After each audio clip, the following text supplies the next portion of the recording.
Connecticut's agricultural industry is bigger than many people think. We talked to commissioners of agriculture from Connecticut, New York, Maine and Massachusetts as they visit the state recently. Plus, we take a look at other stories making the headlines from around the region. This is Connecticut East This Week.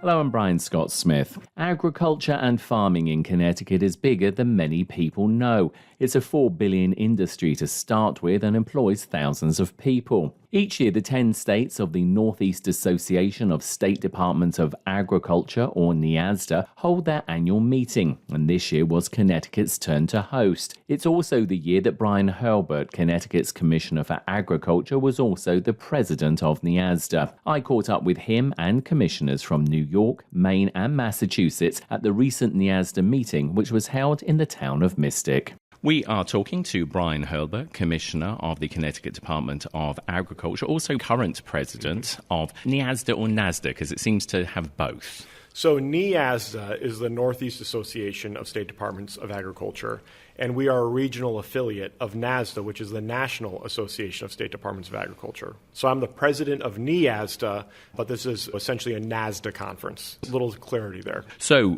basically, it's like a 3 or 4 day conference here in beautiful Mystic. We'll be asking you about why you picked Mystic in a while, but obviously it's Connecticut's turn this year to host this conference. How's it going so far? Because there's a lot of work and a lot of attendees. It's going very well. I'm really proud of the program that we put together. I'm really proud of the partnerships that we're going to be highlighting. Also, the team at the Department of Agriculture who's been working on this for 6 or 8 months now, diligently trying to nail down all of the details. But why this is special is because we have an opportunity to showcase Connecticut agriculture, the work that we do, not just as the agency, but as an industry. We have partners from right now, and in the other room, Yukon Extension is presenting, talking about the work that they do, not only to support Connecticut farmers, but Connecticut families. Yesterday, we heard from a Women in Agriculture panel moderated by a sister agency at the Department of Economic and Community Development about small businesses and family dynamics and how it's challenging to do both. We will be getting out on the water as part of the programming to showcase our aquaculture industry, and there will be oysters as part of our programming. So I'll transition here to why Mystic, because Mystic's an amazing place that you can do all of those things in a relatively small area and highlight what a great state we have. And it's a great place for people to come to. On the bus yesterday, as we left the Mashantucket Pequot Tribal Nation Museum on our way down to dinner, you could hear people literally say, wow, this is just so New England. I've never seen something like this. This is so cool. And thanking Connecticut for choosing Mystic. And I think that's a great thing, great memory for people to leave this conference with and think about Connecticut in a different way. Which leads me on to my next question. The theme or the tag for this year's event is resiliency through diversity. Just about why you use that tagline. You've probably really touched upon it in that last answer, but give us a little bit more. Yeah, so we talk about resiliency through diversity in a whole range of lenses. And it's been part of our focus at the agency for a couple of years now. In order to have a strong food system, we need to have a diverse food system.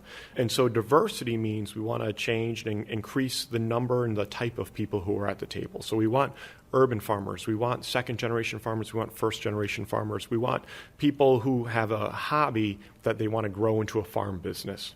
We want to change the types of crops that they're growing so we have more culturally relevant crops that will meet the needs of Connecticut consumers. We want to change how they're growing it. So when we talk about climate-smart agriculture, we're setting these farmers up to be successful in the future, regardless of what Mother Nature happens to throw at us. We want to talk about what and where they're selling, so more urban farmers markets that are selling more value-added products. And then the diversity component, which is really important and we're going to showcase through this conference, also means our partners. It's not just that the Department of Agriculture does everything by ourselves, it's our way or the highway. I consider the whole path a highway, and we all have a lane, and we all got to be going in the same direction.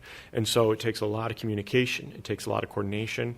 But for Connecticut farmers, it delivers. And that's what we really want to showcase. So the diversity is not just what's happening on the farm, how we're supporting through the department, but it's also the number and the players who are supporting Connecticut's farmers. And to have all of these partner organizations take time out of their busy day to come down to Mystic, to spend an hour to talk about their highlights I'm really proud that they said this is important to do.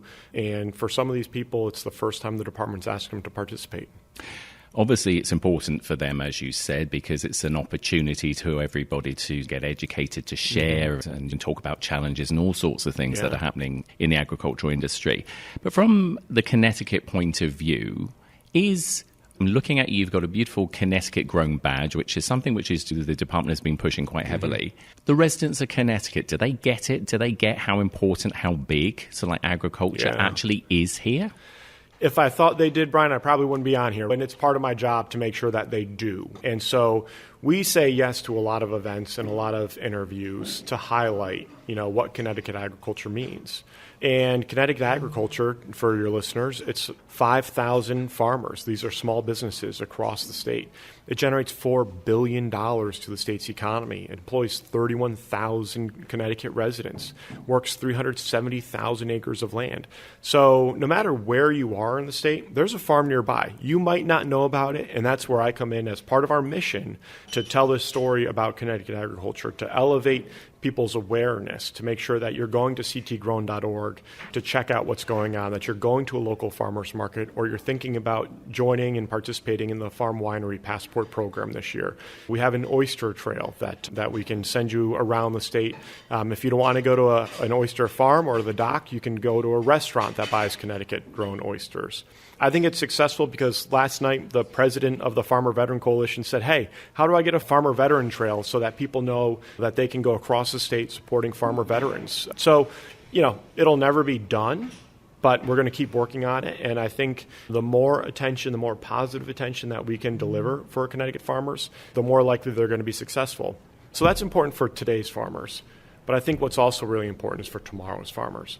If we can demonstrate that the state supports these farmers, that the next generation, whether it be a first-generation farmer or the next generation on a farm, they see a pathway and they see that the state of Connecticut believes in Connecticut farms, we're going to keep that tradition of agriculture alive in our state, and that's important as well. As always, thank you, Commissioner Brian Herbert of the Brian. Connecticut Department of Agriculture. We are talking to Richard Ball, the Commissioner of New York State Department of Agriculture, also a former president of NEASDA and a former president of NEASDA. Richard, thanks for taking time to talk to us today. Tell us a little bit about the importance of conferences like this and obviously being able to get together as departments of agriculture. It's so important for us in our roles in our states to understand what the landscape is, what's going on in the other states.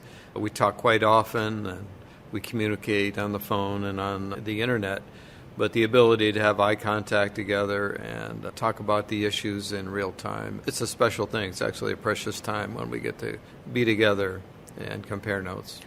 I put this question to Brian Herbert, the Connecticut Commissioner for the Department of Agriculture, saying that do residents of Connecticut get the whole farming thing? So I'm going to put the same question to you. Do people of New York realize how big agriculture and farming is in the state? The immediate answer is, of course, a lot of people have been disconnected from agriculture. They're probably 4 or 5 generations removed. Grandparents, great-grandparents may have had an involvement there. But I think there's a tremendous opportunity to connect the dots. When you say New York, think New York City, a melting pot, to be sure.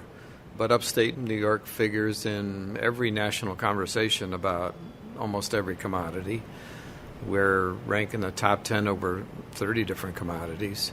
We have a lot of dairy. It's our biggest single sector. But there's so much going on in upstate New York that our urban citizens don't understand. I think one of the silver linings from the pandemic was the realization that New York State, in this case Connecticut, in this case the New England states, better have a food system that's responsive and resilient in the face of a situation like that when the food chain was disrupted, when farmers lost half their markets because their food was going into the restaurant world, going into food service, going into schools. and our consumers couldn't find product on the shelves in the grocery stores. We had to replumb the food system. I think that taught all of the states in the Northeast, certainly in the United States as well, that we better have a food system that works. Let's not depend on another country, another region of the world to feed ourselves if we go through a situation like that. So I think that really pushed forward the need to understand our food system and the need to connect the dots better between our agricultural community and our population. You've seen things changing over the last few years. Are the departments, the various states' departments of agriculture, are they bonding more, or is it also a case of they're doing more as well? Absolutely, yeah. I've seen the bond nationally with all the state commissioners, secretaries, and directors from around the country come together with real interest in their states and their agricultural community. Every state's got a different mix of crops, different concerns from their agricultural community, but at the end of the day, it's about growing food, supplying food. That's not very partisan.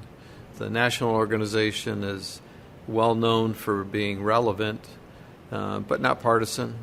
It's very simply about how do we produce agriculture to feed the people in the United States. What are the needs? What are the challenges? What are the gaps in communications and things like that? So I've seen it over the last 12 years, this organization and the relevance of what commissioners, secretaries, and directors understand about their states, bringing that together and having an influence on policymakers in Washington in a nonpartisan way about what's important about food.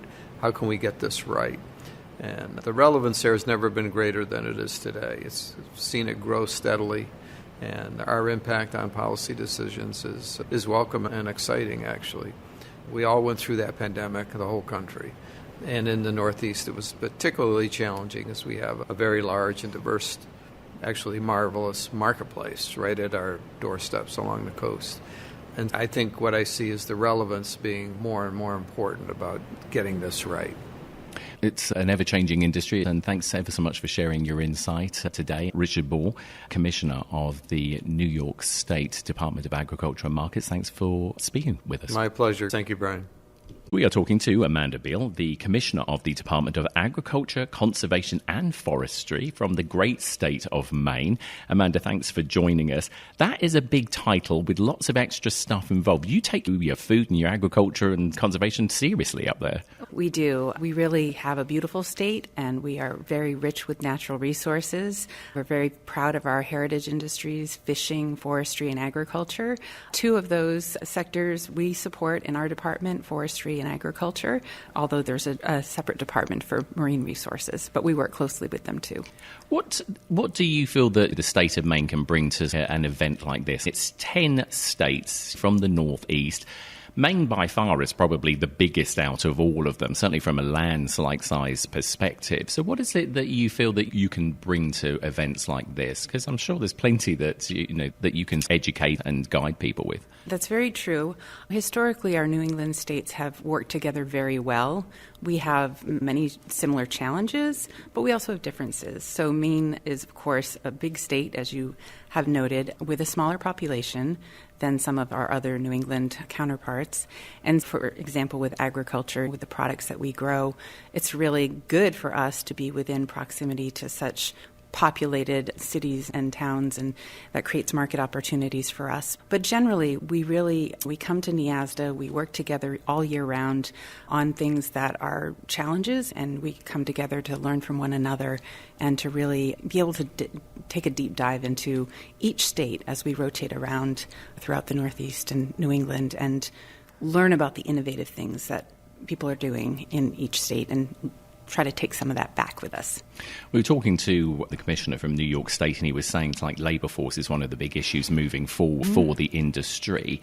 I'm guessing that's maybe a similar thing possibly in Maine as well, but also not just labour, but like the changing technology, because the ag industry is now a very technological industry as well, isn't it? Yeah, absolutely. Labour is certainly an issue for us. I know I grew up on a dairy farm, and we always had high school kids that helped out with the hay harvest in the summer, and you can't really find kids around that want to do that necessarily anymore. So it does mean that farmers have gone to new practices, more mechanical, more technological, but that's something that I think we'll see more of as we go forward. And what are some of the things that Maine is doing at the moment, maybe by way of either products or also like things that it grows? Because every state is a little bit different. Obviously, there are some similarities. We're very diverse in what we produce. We do have some top commodities, potatoes, wild blueberries, dairy. But beyond that, we do everything. And we're very much predominantly a small farm state. And we're really tuned into that. We've been very interested in trying to find ways to invest in infrastructure development. Over time, we've lost a lot of processing capacity. There's been consolidation, so that creates some sort of gaps in our food system. And so we were able to, for example, take funding from COVID recovery funding, the ARPA funding, and do an agriculture infrastructure investment program where we distributed about $20 million throughout the food system. And now we're watching as businesses have really transformed and are not only, it's not just impacting them, but they're lifting other boats, so to speak. So there are other businesses that are able to do new things and have access to new markets because of those investments. We're always hearing about climate change and it affects all of us. It certainly does affect farmers. How much of an impact does climate have in the state of Maine? More and more. And you probably have heard that the Gulf of Maine is warming a lot faster than many other water bodies on the globe. So that's certainly affecting our fisheries. And on land, we're certainly seeing more extreme weather events and new pests and more invasives. And so these are all the kinds of things that we have to keep our eye on.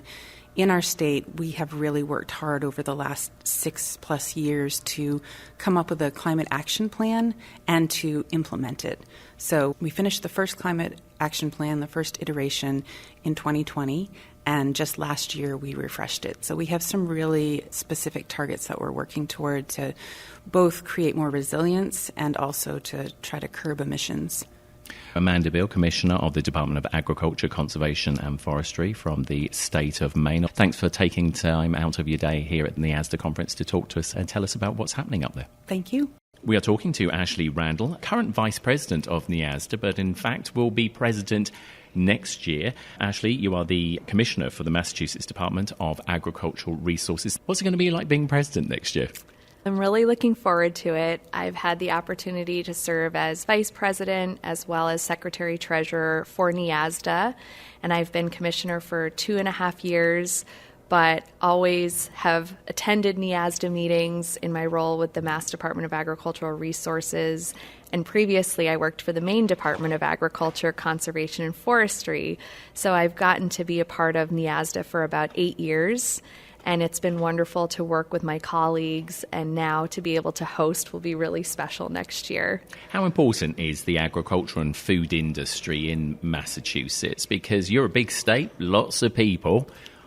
Yes, in Massachusetts, with 7 million consumers, we really value our agricultural sector and the importance of a strong, robust, and viable local food system. We have over 7,000 farms in the state. I always say we're very diverse, from asparagus to zucchini, aquaculture to zinnias. You name it, we have it in Massachusetts, and we're known for our specialty crops. And across the region, we really are based on specialty crop agricultural production. And so to be able to promote our local farms, connect with consumers, and ensure that they know where they can source their food locally and support their local communities is incredibly important. You said at the top of the interview you've been coming here for a number of years now. How important is the NEASDA conference for not only states like Massachusetts, but for all of the Northeast states that actually come here? NEASDA has been incredibly important, and I would say now it's more important than ever for us to be able to connect both on the local level, on what's happening in our states, what's happening at the federal level, and how we can work together as a region to be resilient to potential federal impacts, whether it's cuts to our programs and technical assistance that we're able to provide to our farmers, or fiscal resources and funding. To be able to connect with my colleagues from across the region is important to know what's happening in their states and then how we can work together to address those challenges or opportunities. Anything come up so far that's been like a common thread for people, or was a bit of a surprise when it was mentioned? I would say that the theme for this year, resiliency and diversity, has been very appropriate. We always are talking about resiliency, and especially with climate change impacts, being able to talk to our tour hosts and listen to the panels and talk about how they're weathering the climate change impacts has been really important. We're constantly at the department looking for ways to help our farms and help them navigate the weather impacts. In 2023, across the region, we had devastating weather-related impacts from a flood, a frost, and a freeze event. And then last year, we saw a drought. And now this year, we've had 12 weekends in a row with rain, and that's impacting our farmers. So to be able to talk about season extension, ways that we can provide grant resources to farmers to weather those impacts has been really helpful. And being able to talk with attendees about what they're doing in their states has also been one of the benefits from the conference. People go into supermarkets, they go into corner stores, they pick up their food. They think nothing of probably where it's come from, how it's grown, how it's actually got there. In Massachusetts, what's the people's attitude towards farming? Do they get it? Do they realise how important it is? And without, obviously, a good farming and food industry, there is nothing on the shelves for them. I think, as I'm sure you've heard in the past, the pandemic really highlighted the vulnerabilities in our local food system in the grocery chains. And for us, it was an opportunity to promote the local farms and to connect consumers to their local farms. And in Massachusetts, we have the Massachusetts Grown and Fresher branding label. And it was the first branding program of its kind in the country and launched over 40 years ago. Ashley Randall, Commissioner for the Massachusetts Department of Agricultural Resources. We wish you success as President for next year, and hopefully maybe we'll come along to Massachusetts and see how it's done up there for next year's NEASDA conference. Thanks for joining us. Thank you very much. We'd welcome you to visit next year. And you can find out more about agriculture and farming in our state at the Department of Agriculture's website, portal.ct.gov/DOAG. And for details about farmers markets near you or food producers or restaurants using Connecticut grown produce, visit ctgrown.org.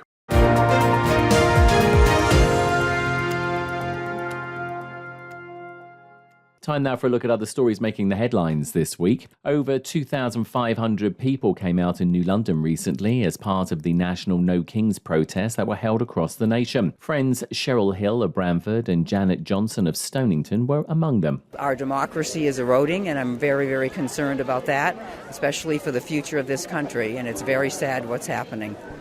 And I'm not happy with what's happening with our government. This is not what we used to be.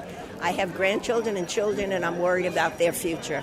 Event organisers included AFT Connecticut and the League of Women Voters of Connecticut. Joanne Moore is the co-president of the League in southeastern Connecticut. We feel that we're in a constitutional crisis, and throughout history it's been shown that if you can get 3.5 million people in the streets on a consistent basis, not just once, that it does change the turn of history.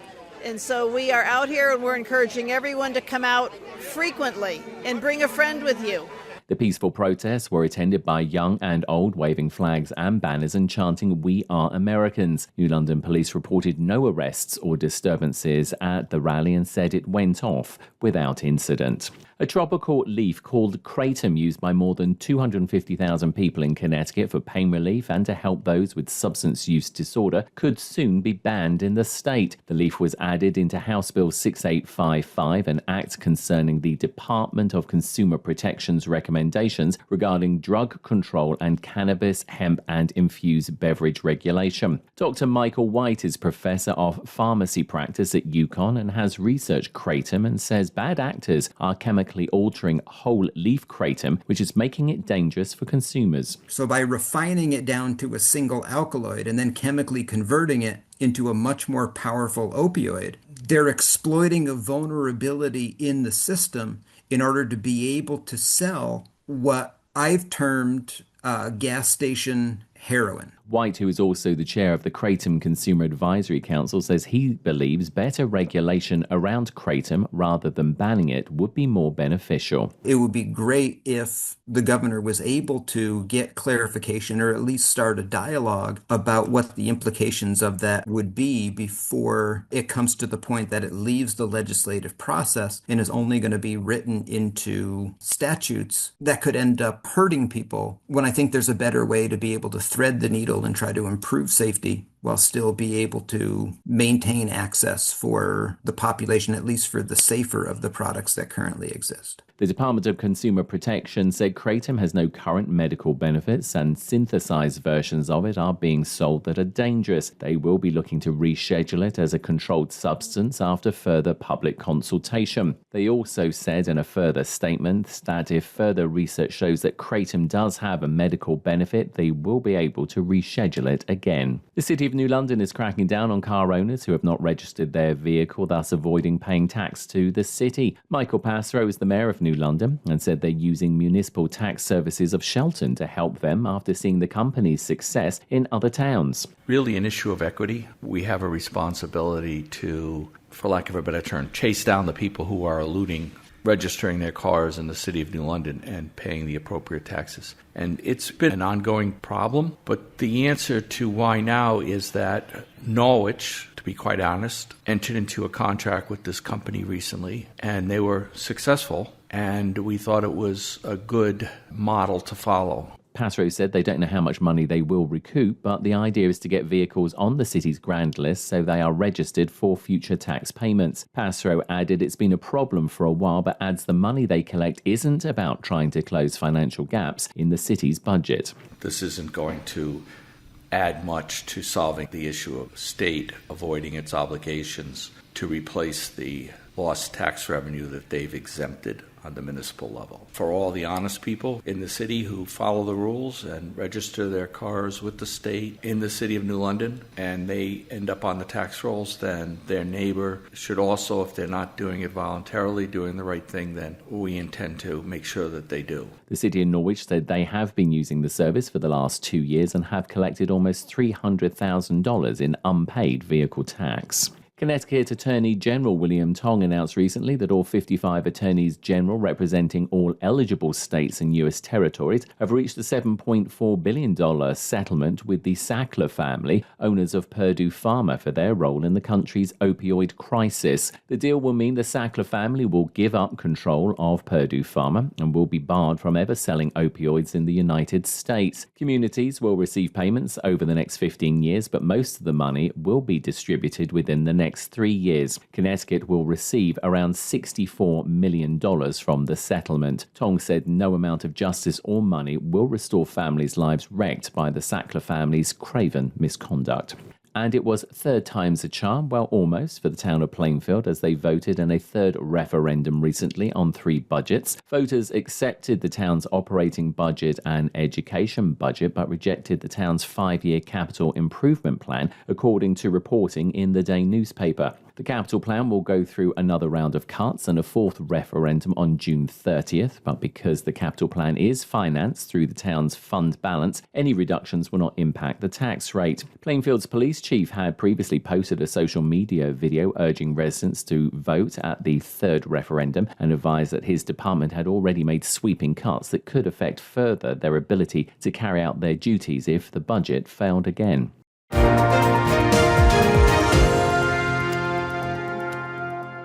That's all from us for this edition. Do send us your questions and story ideas to the show via our website at connecticut-east.com or Facebook or Twitter at Connecticut East and on Instagram at Connecticut East This Week. And you can listen to the show again on our social platforms, on demand, and by asking your smart speaker to play Connecticut East This Week podcast. And please like, follow, and share on your social media too. I'm Brian Scott Smith. Thank you for listening.